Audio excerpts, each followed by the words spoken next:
Hello guys, kani din ito ang Puerto Princesa. So story short ta guys no. Kani sila akong asawa is paudong na to na siya pauli sa Cebu. So nakabagat sila og barko nga hapit na malunod. Lunod ang tani siya taog lata. Kaso nakabalik kay natangtang siding sa kilid.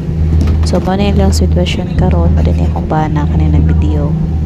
So mo na ilang sitwasyon nangatagak na itang mga gamit mga sakyanan ani ang siding sa kilid tao na tangtang ni na balin ang tani siya barkuha kaso ni balik siya pagkatangtang sa siding sa kilid. So sila nag-rescue ani ang nahitabo nga padung ta sila pauli wala sila kauli kay kanilang barkuha is kauban na sa nila sa kampanya niya.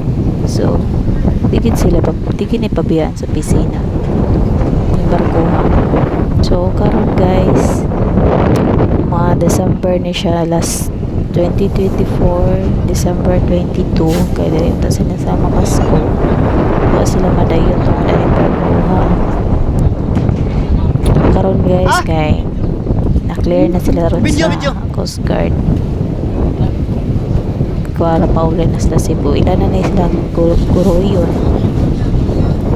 aron ma-dry dock na ng barkuha.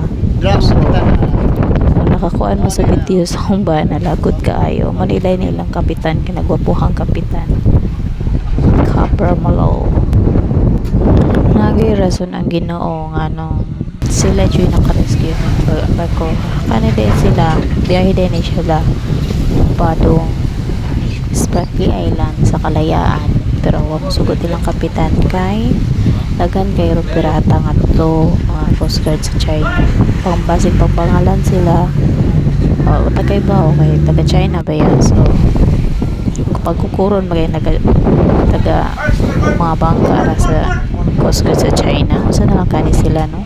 So sila madayon so muna yung nahitabo sila nakarescue ani imagine yun nga sila dyan makaguhin na ni padung taga salamat kay ni sila nga bisag sila kauli nakatabang sila o mga kuan ani mga staff ani bay-bay sa ni mga staff maluwas ra in town sila tanan no maganda ba pero sukad sa pag-rescue ani nila karon pa ni sila kauli mga Lunes ni sila puhon mauli karon ra ni ako gi edit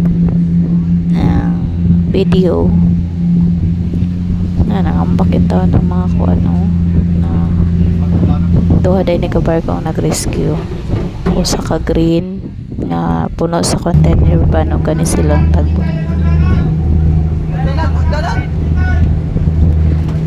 So mora to guys, salamat guys padungan ni sila una untang safe pa sila sa ilang biyahe.